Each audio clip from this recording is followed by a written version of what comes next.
song right here brings back not just a ton of memories, but also a good spot to be in as far as just your appreciation for music. And my name is Brandon, and this is the edition of Brandon After Dark. Hope everybody is wound down nice and tight. Y'all ready to get loosened up with a real cool show. And the guest that I have is definitely the kind of group that I ain't gonna lie, I miss hearing songs like this, just for the simple fact that it's just so nostalgic. You bring back so many different memories with a good song, and we all know it's missing in today's day and age. And it's not just the quality of the music, but also the memories that come along with it. And people tend to forget it, but I don't think they're gonna forget this group. And we got them on live right now. One of the best bands in the business. Slave is in the house tonight on Brandon After Dark. Fellas. Hey, what's going on, man? Man, beautiful. How you doing? How you doing? It's a blessing to be able to have you guys here. And, you know, as I do up a nice roll call tonight, like, let the listeners know exactly who's on the line and who's on deck right now. This is Charles Fidel Carter. And this is Thomas Lockett. And, fellas, a pleasure. Yeah, guy. A pleasure. Our pleasure. We're glad to be here. Glad to be here for the opportunity and checking things out. I see you doing some good things over there on this After Dark. It looks pretty tight. Man, you know, it's people like you that will come on and that will be able to help. You know, to me, I'm just a fan of what you guys do and what a lot of people done before you and some after you. So to me, the pleasure is all mine, where I can be able to have a group. And people still dance to, you know, people still dance to watching you, man. It's still in the clubs, and people still feeling certain things and stuff. And it's an honor and a privilege, man. It's trust me. Praise God. We appreciate that. Yeah, we're happy to be a part of it, man. We're trying to still keep it going, man. We're right in the middle of getting ready to set up, work on some new stuff. We're getting ready to do working on the rehearsals to start touring. We do have one thing we want to tell people. There are some bootleg stuff going on as far as the group Slave, and you don't want to go be bothered with that. You don't want to go see that. You want to see the real stuff, the people that actually performed on these records and was on the labels. So we want to kind of get the people understanding that there are some bootleg stuff going on. So we'll deal with that properly in time. But we just kind of want to throw that out there. So you mean to tell me right here in 2012 there's still like non-official slave bands like circulating around? Is that true? Yeah. Yeah. Yes. I would say there's a West Coast version. There's no way. A Southern version. I mean, to a certain degree, it's a compliment. Right. But what it really is fraud, not only against us business-wise, but it's a fraud against our fans.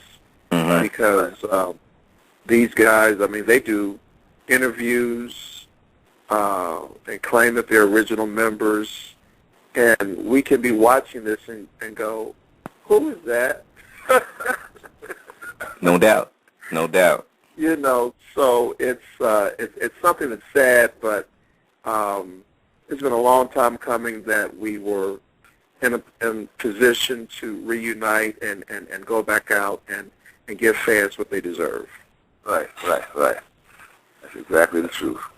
The way I see it, of course, I mean, like you said, it's always good when you can be able to inspire, but when people start taking, you know, the name and the likeliness of the group Slave, and that's when it's, you know, hey, you guys are taking food out of my kitchen. You know what I mean? Like we have to set that straight. So, and you know what? That's good to know. That's good to know for me, because, you know, honestly, like if I see anything that's not attached to you guys, then I'm gonna have a problem with it, and, you know, I'm gonna call the music police on their ass. That's just really real.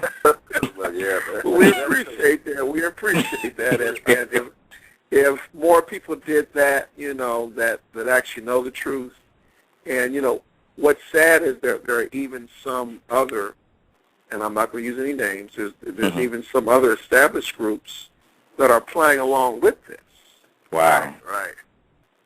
So that they can reap the benefit of it, but it's purely a matter of certain promoters know that if they throw the name Slave on a bill, that it will help sell tickets.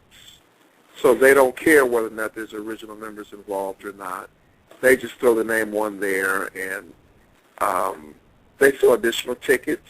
And, I mean, it's just so bizarre, I hate to even repeat it, that they'll just have one person that I've never seen before in my life, hasn't played on one Slave record. And as we mentioned before we came on the air, there's 3 well-known entities from the Slave group. There's, of course, the group Slave. Then out of that came 2 other well-known groups, which was Aura, featuring Kurt Jones and Sterling Young, and also Hall of Fame featuring Steve Arrington. So when you see someone say that they're an original member of Slave, and we realize there's actually 3 entities, and you realize that this person that is saying this has had nothing to do with none of it. It's number one, it's comical at first, and then it's absurd, and then again it's fraud to people who will, take their hard-earned money, go and pay a $25, $30, ticket price and go in and basically see a Holiday Inn environment. Amen to that. Yeah. And you know what? I got so many questions that I want to ask y'all, and we're going to try to get all these questions in as quickly as we can tonight on Branded After Dark with the group Slave. One question, I mean, let's just go ahead and drag that elephant in the room then. When it comes to the music, especially nowadays, do you feel like, it's more money motivated than just the building of a legacy? Because, I mean, you guys came from that breed where it was, you had a lot of bands, but Slave was way different than, let's just say Earth, Wind, and Fire or the Spinners or whoever else, you know what I mean? You guys had your own individual style. Do you feel like it's more driven by the money versus to be able to build that legacy? Or are you talking about just new artists at this day and stage? Yes. As you know, the music has changed tremendously. Compared to what it was back in the day, not only the music, but the music industry. And it's really kind of sad because the new artists, they kind of dropped the ball, a lot of them. I mean, it's some okay things going on out there. I mean, we will say we are honored for a lot of these new artists that used a lot of our songs as samples as their playback on a lot of their hits, from Tupac to Snoop Dogg, Ice Cube, and I'll just keep going on down the line. But a lot of artists, like I said, it has changed. And there is just the way the industry itself is, they kind of didn't, they just took the creativity out of it, the industry, like the business mode, the execs and how they did stuff, how they handled it. I mean, that's the way I see it, the way I feel it, And, but there have been, occasionally been a couple of things that was okay, but for the most part, it's just, they don't know what they're doing, I mean, the creativity ain't there, but also, like I said, the business itself is really, really kind of not like it used to be, and it's really a problem there. Can I also take into account that technology has changed, where you can push one button and get a whole song, and then have one person rap on it and call it a group. So, that has happened. But sorry to cut you off. What were you about to ask?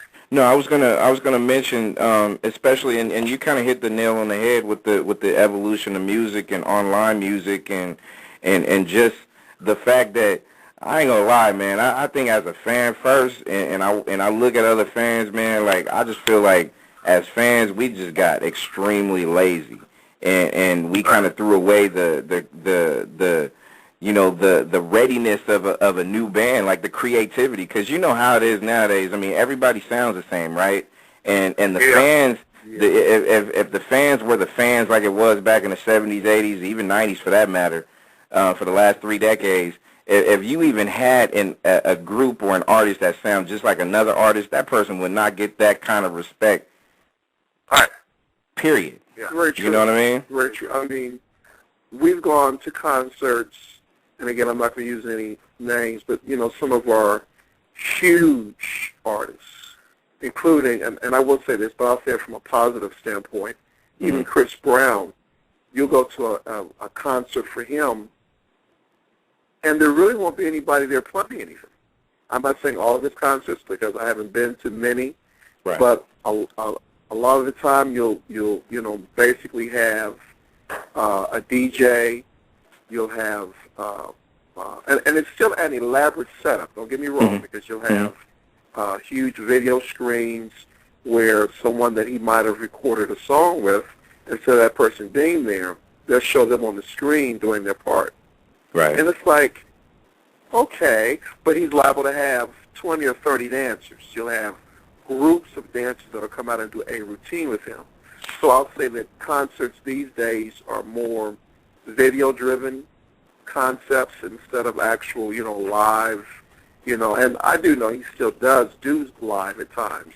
Right. But even groups like Boys to Men, they came to Dayton, which is where 95% of the slave group is from, Dayton, Ohio. Boys to Men came here. This was a couple years ago, and I didn't go to the concert, but about a week after they were here, I was speaking to someone, and they said that they brought a turntable. And I was like, Boys to Men? I mean, I really respect them as far as them being great singers.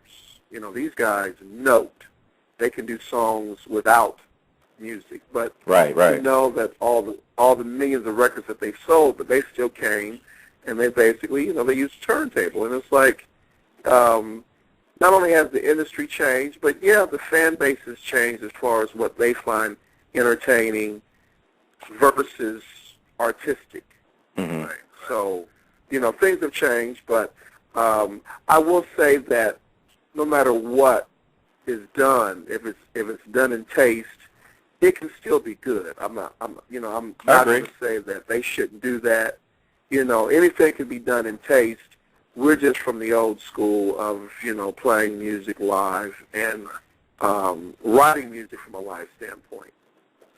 Let me ask you this, and to me, I feel like Slave, the band brought that specific style. It's kind of like what I mentioned earlier about, it was different than a Spinners or a Four Tops or Temptations or whatnot. You guys kind of own that different flavor that you had. Like, what made you go a different route instead of, trying to emulate or take pieces of, certain groups and just kind of making it your own?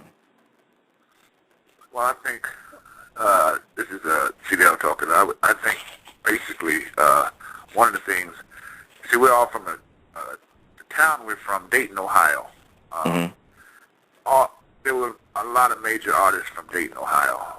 Ohio Players, Roger Zapp, Lakeside, Slaves, Shirley Murdoch. I can keep going on and on. I mean, it's just so many groups that were there at one time that were, we actually at one time, for a town like Dayton, to have like 3 groups in the top 10. It's not New York. It's just Dayton, Ohio. Right. To have, like 3 groups out of that town that's got something on the top 10 was incredible. Heat Wave. I mean, I can keep going on with groups. Dayton, Dayton, Sun, Shirley Murdoch, all these people. But we had to have a thing that was.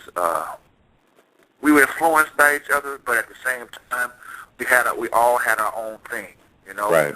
I'm not sure really how that kind of came about, because we just put the stuff together, man. We started stirring, we started, the creative juices started going, man. I mean, we practiced in the garages and do the stuff we did. And of course, like I said again, we were influenced by each other. Like one of the main groups that were taking the lead was like the Ohio Players.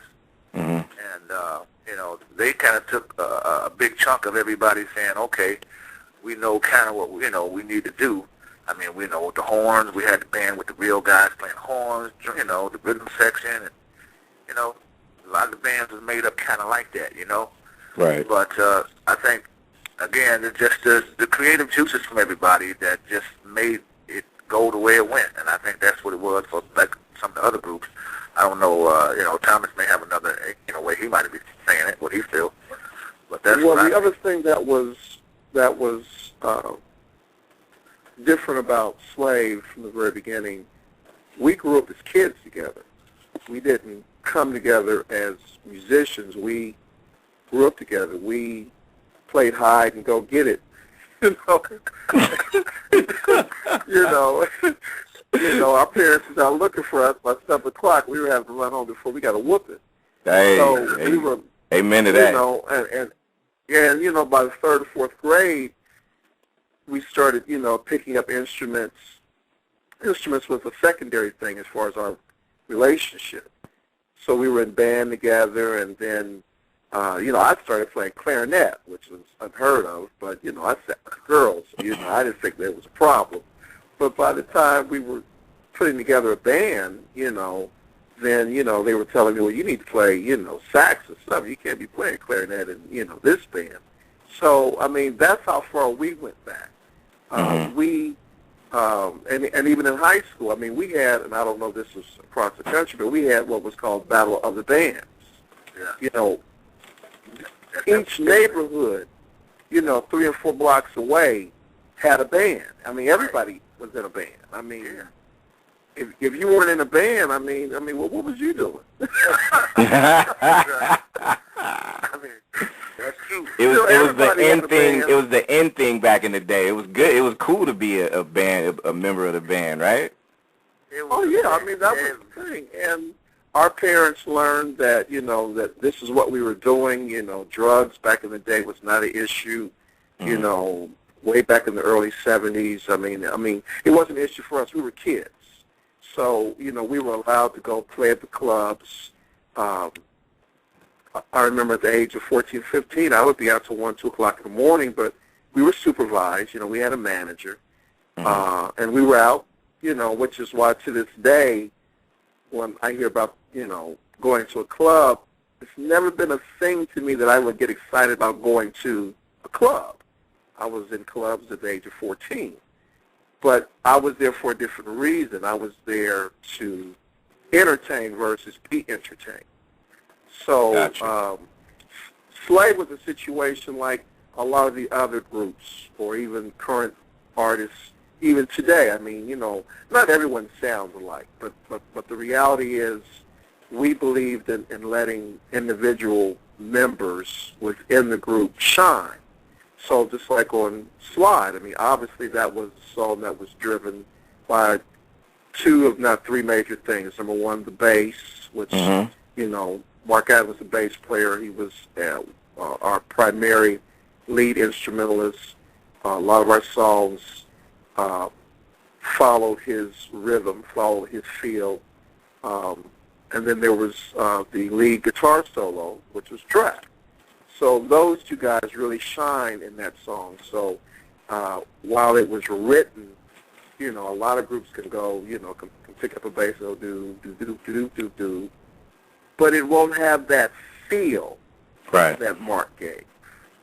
That's the difference in what we did in Slave. It wasn't just the notes that we played. It was our feel. And, you know, as CDL said, we were strongly influenced by the Ohio Players. We were in love with Kool and the Gang, you know, Hollywood Swinging and all that. Yeah, Earth, Wind and Fire, of course. James Brown, George Clinton. You know, these are some of the major influences. And Grand Central Station, I mean, it was just ironic, though, that we got together and within 1 year we were recording. We didn't strive to go do a lot of shows. I think we only did about 3 or 4 shows before we had actually recorded our first record. And our manager at the time was a program director from WNJR radio station in Newark, New Jersey. He had a close relationship with Henry Allen, who was the president of Cotillion, who at the time had Sister Sledge. Luther was still in the group with, the group was called Change. Uh-huh. They were almost about to fold, and we had recorded the album, which included Slide, and our manager, his name was Jeff Dixon. He took it to Henry, and the first time Henry heard it, he was like, I love it. I want to sign you guys. I mean, it was so easy that when we look back on it now, it's like, well, I wish it was that easy these days. Yeah, exactly. Exactly. You know, because it just doesn't really happen like that. But it was only about a year that we were together before we were actually negotiating our first record deal. Wow. And you know how funny time flies when, especially now, when you say something like that, and then you kind of remember how, if you were different as far as your style being different, that was more of a draw as opposed to nowadays.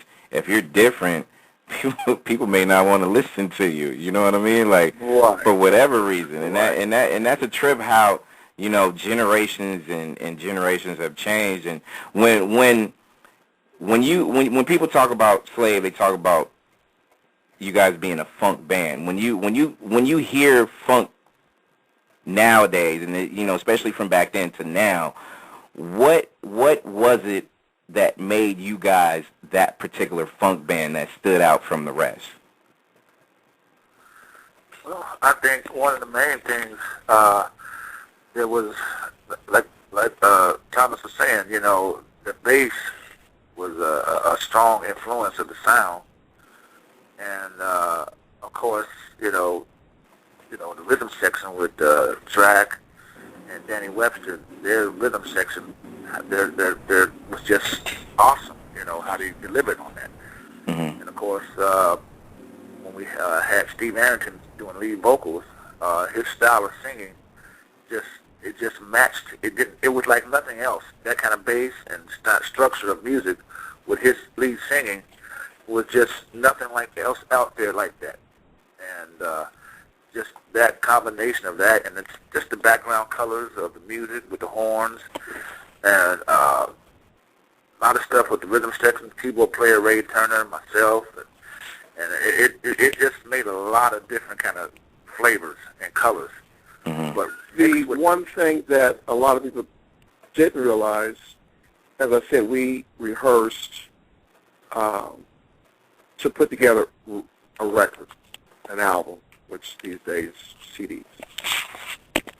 We went all the way to New Jersey. We traveled to New Jersey to record this. But what happened, we really didn't come up with Slide until 2 days before we were going into the studio. Mm. So the thing is, when you listen to Slide, it just has that feel, and that feel is because the entire rhythm section, including the solo, was the first thing that we did, and that was one take. There was no overdubs. There was no, okay, we're going to add the solo, we're going to add the other guitar part, we're going to add we're going to make some changes with the piano part. The entire rhythm section, including the solo, was one take. That's why when that song comes on, you have that feel. Yeah, and that's definitely a lot of the songs that we did was pretty much, well, put it this way, almost all of them. Watching You, Just a Touch. I mean, we would come together as a group and jam. And, we might say, well, I'm looking for this type of feel or that type of feel, but by the time we got to the fifth album, which was the Stone Jam album that had Watching You, that was when we had reached a reality of, we had 10, 11, 12 people involved. Mm-hmm. It was a marching band. Yeah, it was a lot of folks. And it was a marching band.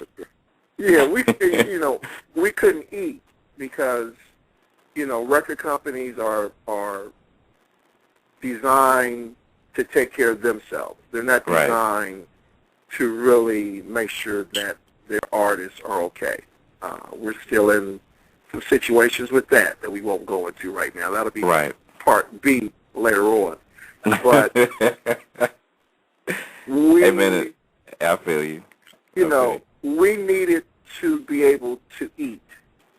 So we began to take the concept of what George Clinton did, where he went into the Brides of Funkenstein and Funkadelic and all the other groups.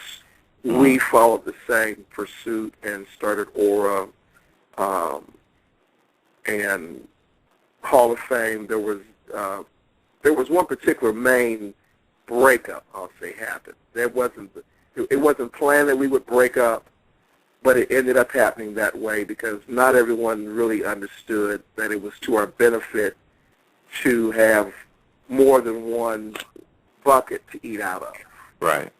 So that's where the Aura group came, and then the Hall of Fame era came along. So you know what?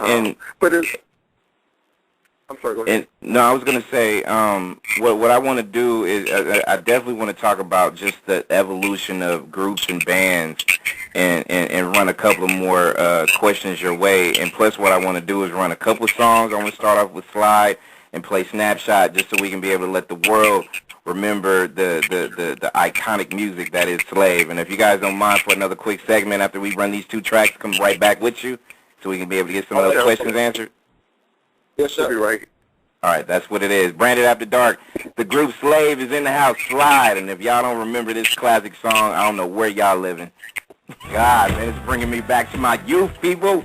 Branded After Dark. Your man Branded is in the building. We have the members of Slave in the house as well. Charles is in the building. Thomas is in the building. Hey, they don't make good music like that no more. I'm just saying. No, I'm not hearing it. I'm just saying. We got a lot of people on the lines, not just on the lines, but also sending emails throughout. Of course, with this being an online station, we got so many people out there in Japan.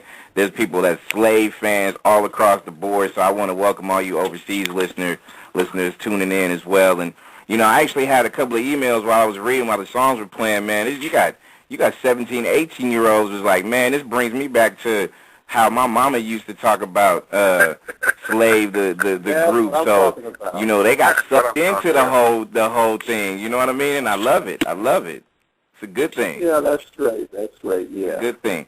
Let me ask you fellas this, because, groups and bands, especially, there's a lot of groups and bands out there that are still doing their thing, but it's not as, I guess I want to say that it's not as out there as it should or as it used to be when it comes to just the concepts of groups, not just R&B groups. I'm talking about actual bands. Thomas, what happened to that? The economy, not only our actual economy, but the cost of doing anything these days.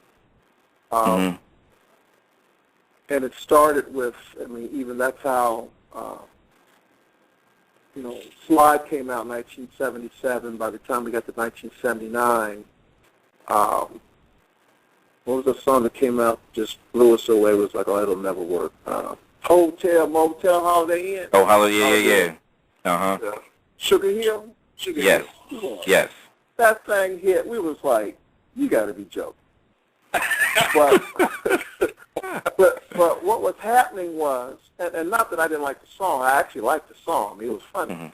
But it was a movement of record companies saying some bands were going over budget. We didn't have that problem. We would go in, I can't remember any album that we actually, one album, but our other albums, we always came in under budget. And when I say that, if our budget, and this is very small, but if our budget was $125,000, we were done by the time we got up to maybe $80,000, $90,000. These days, acts get $500,000, $1 million record budgets, but a lot of times that also includes the video and other things. Right. But what I would say is what began to happen was that the record companies were saying, I need all of the acts coming in this quarter to come in under budget. So the and I don't even see that I'm getting bad with titles, but people who were bringing in new acts to the labels began to look for ways to cut costs, to make sure that their neck wasn't on the line, because their act, even though they loved them, was driving, the budgets up. So that was the beginning. And then when they started making money, some of these writers, and it was actually what they called, what were they called back in the day? The R&B. I mean the gentlemen like A&R guys. Yeah, the A&R guys. But I'm speaking of the mixologists, the guys who were taking over the production of records. They began to realize that I could pay one person, say $50,000, and they would do the whole album. Mm-hmm. And they got comfortable with one of these guys doing 3 and 4 different artists, which is why music began to sound alike. And then, of course, in general, rap really started coming into its own after Hotel, Motel, Holiday Inn. That's when all the, and it was just, and we were sitting there, and it was like, wait a minute, what happened? Didn't we just get on board? Why are we not on tour? Mm-hmm. The demographics of a lot of things began to change. And then, of course, even going out live, which is why groups these days, who are multi-platinum type groups, they go out with a turntable. Yeah. Right. Because they're trying to cut costs. So our young listeners, our young fans, they don't know the old way. Kids that are, when I say kids, even young adults, 25 and under. Mm-hmm. It's probably been very few times they've gone to a concert and everything was live. Whereas, what's interesting, my daughter went to see Prince last year. She's in California. Never seen him before. Yep. He was playing at the L.A. Coliseum thing, whatever that was out there. Mm-hmm. Yeah, he was in L.A. He was also in San Francisco, too. Yeah, I remember. Exactly. She went 2 days in a row. She was flabbergasted. She was lit. She was in heaven. And it was like, I didn't know he was that good. But it was because she hadn't been exposed to that. She's used to going to the concert and dealing with the turntable. So I'll just say that, I didn't eat cheese with my macaroni growing up. It wasn't until I got hungry up in New Jersey and somebody said, you better eat this macaroni and cheese. I ate it. I was like, oh, this is good. Like, wait a minute. Hold up now. Yeah, so, I'll just say that, a lot of the artists these days are really still great artists. I take nothing from them. Chris Brown, awesome singer, awesome performer, and I believe he does write a lot of his stuff. I look at Brandy. I saw Brandy on one of the awards programs just a few months ago, and she was just off the chain. So it isn't that the artists are not good. What I would say is you still have the producers, and I'm not knocking them, but a lot of the producers, instead of them going into the studio and they're playing everything live, I would say almost all records these days are based on loops and samples that are manipulated, in various ways, and that's why. And then you've got the auto-tune. Oh, my God, I'm glad that finally began to chill out. Yes. You didn't have auto-tune. Yes, Lord. When I heard Charlie Wilson use auto-tune, and I know he only did it because somebody said, well, you might as well throw it on there. He sell another, 300,000 or 400,000 records because auto-tune. Because, anyone who has never seen a Charlie Wilson concert, you haven't ate bread in your life. This guy is still a walking miracle, as he's has quoted in his performance, he went from rags to riches, back to rags, back to riches. So, again, music is what it is because these days, I mean, there are some rap artists who will buy a keyboard, and there's songs that you can just press a button and it'll come up. Some of these guys have sold 2 or 3 million records off of pressing that button and going in the studio and rapping on top of it. Mm-hmm. You can't tell them not to do it that way. Right. So, I mean, it is what it is. I'll just say that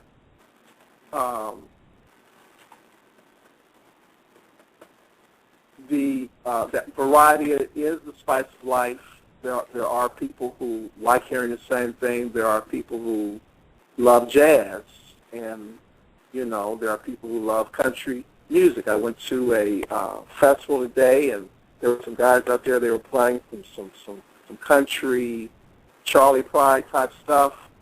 But I have to admit, because they were good, I started to enjoy it. See, I hadn't told you about that yet. Mm-hmm. Hey. I mean, I ain't mad at that. It's still good music.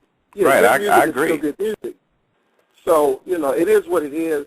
I just would like to, say that, we have not been together collectively out touring in quite a long time. And it's been for many reasons.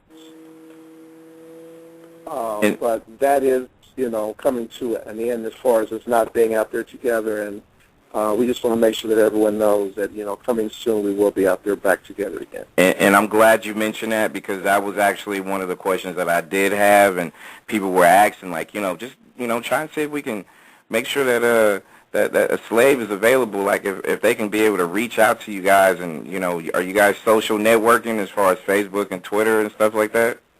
Yeah, we are on there individually.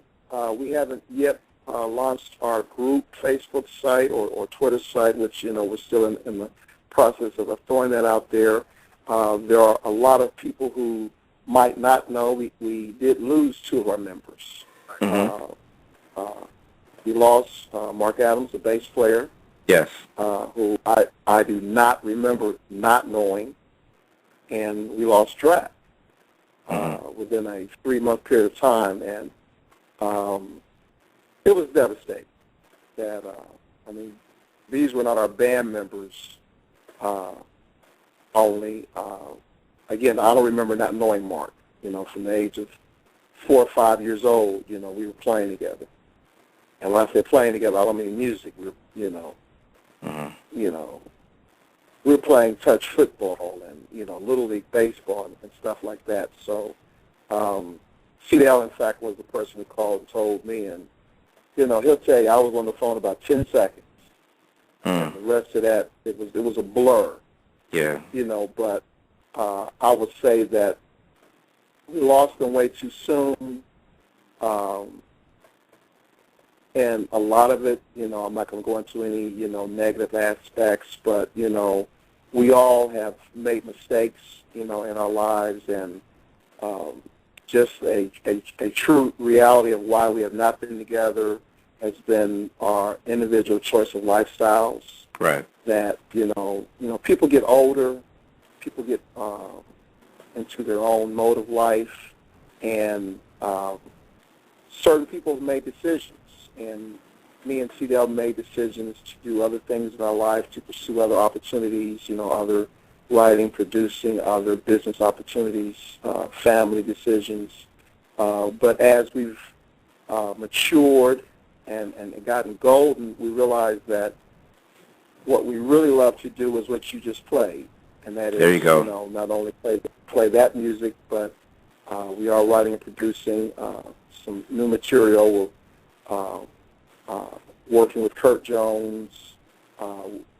We've been talking to Arrington about coming back out. There's just a lot of positive things that are going on, and we just want to, let our fans know that we miss them. Slave concerts are fun because it's about the funk. There you go. There you go. we're looking forward to getting back to do that, and we will be covering all three catalogs, as we said earlier in the interview.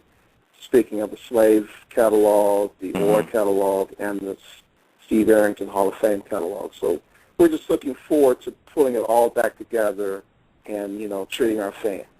And it's good to hear. And as we get ready to wrap it up on Branded After Dark with the group Slave, a quick question, Charles. When it comes to just the everyday lifestyle of a musician, is there anything different that you do to be able to psych yourself up to either make music, produce music, something like that? Is there like a routine or a strategy that you go through? Well, one of the things that, like Thomas was telling you, the business kind of did, put a stale taste in our mouth, compared to when we first was playing when we were young. It was fun. I mean, it was just, I just couldn't wait to go get in the band and just go and play in the garage. Right. As we got into the business side of it and the things with the business, it did put a whole other mark in our brain, man. It wasn't, it actually got to a point where it wasn't fun.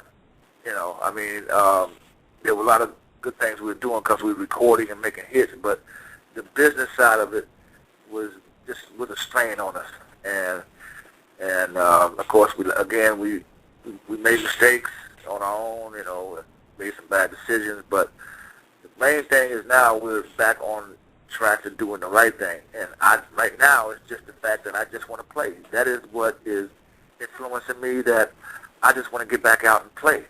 I mean, we did lose 2 members, as you said, and that did hurt us, but it's like, that's why we're trying to get back. Let's go ahead and do this, man. Let's just go back and do this correctly, especially since you got, bootleg people out there doing it. We just couldn't allow that. Y'all got to come back. Y'all got to come back and let them know the real. You know what I mean? That's what I like. That's what I like. But exactly. But again, there was a lot of we had a lot of people that was in the group, and that was also part of that whole thing. I mean, people all the way from even like Steve Washington. He was like the original leader of the group. Producer Jimmy Douglas. The original members like Orion Wilhoit, Carter Bradley, Tim Dozier, and as we moved on, and we're just trying to move up to the next level to keep things going. So we really trying to make it happen. But we just appreciate this opportunity to be able to get on here and talk and let the fans know what we're trying to do, and that we're coming back. You know what, fans new and old, and to me, I always feel like this. As I get ready to wrap it up with you guys, if you mentioned Prince earlier, Thomas, and your daughter going to go see the Prince concert. There would probably be no Prince in the Revolution if it wasn't for what you guys have did. There wouldn't have been a Morris Day in the time. There wouldn't have been Cameo. There wouldn't have been a handful of these people without your influence and stuff like that. So, when it comes to that, like, people don't really appreciate as much as they should. They kind of take for granted what was being built before. But when you have shows like this and us being able to just kind of connect, I want to say, you know what? I appreciate everything that you guys have done. I mean, like I said, I was listening to so many of these songs beforehand, and I was like, you know what, man, this brings back a ton of childhood memories, like when I was little. You know what I mean? And it's just, it's nostalgic, man. I mean, it's a beautiful feeling to be able to have music that's been made 2 decades plus and still have the same feeling you felt when you first heard that song. It's crazy. Yeah, we like that, man. We're glad to do that. We appreciate that. And again, like, I don't think I got that from you guys. Okay, what's your Facebook? How can people reach out to you guys as far as Facebook information? Again, we haven't put out a group Facebook. Okay. You guys get individuals, right? Yeah, we have our individual sites. So, me, Thomas Lockett, I can be reached Facebook. You said, you have Charles Cedell. Look for Charles Cedell Carter for my Facebook. And we do have a Slave Legacy. Yeah, we have a Slave Legacy site that we're still getting ready to officially launch soon, which is going to actually do what this interview did, and that's to illustrate all of the people who have been an integral part of the slave or Hall of Fame Steve Arrington life. It isn't just about slave, it's about us as individuals. So that website is slavelegacy.com. It's still in the production phase. We're like right at probably by the end of this summer, we'll be launching that fully. So we're excited about that. But there will be a official Slave Facebook page that will be also put up. But we're just trying to take care of some old business at the same time, going back out on tour. We're ready for some dates to roll in as we speak. But again, we appreciate you giving us this opportunity to speak. And we will definitely keep you posted as to what's going on so that when we come to town, Please do, because can I take us to the best grill there. Hey, and can I also say, like, you are definitely needed out here in the Bay Area, because that's where I'm at. So, say no more. We will make sure that we put all kinds of information out there. Like, Slave, the original Slave is in the house, and we definitely need to make sure that we get it in. And also, not a quick shout out, but I definitely want to thank Mr. Kevin Gray for providing everything that is everything. Kevin's the man, so shout out to Kevin. Man, thanks a lot, Kevin. Mr. Kevin Gray, he hooked it up, man. And again, a shout out to all our fans, old and new. And God bless each and every one, and we look forward to seeing everybody soon.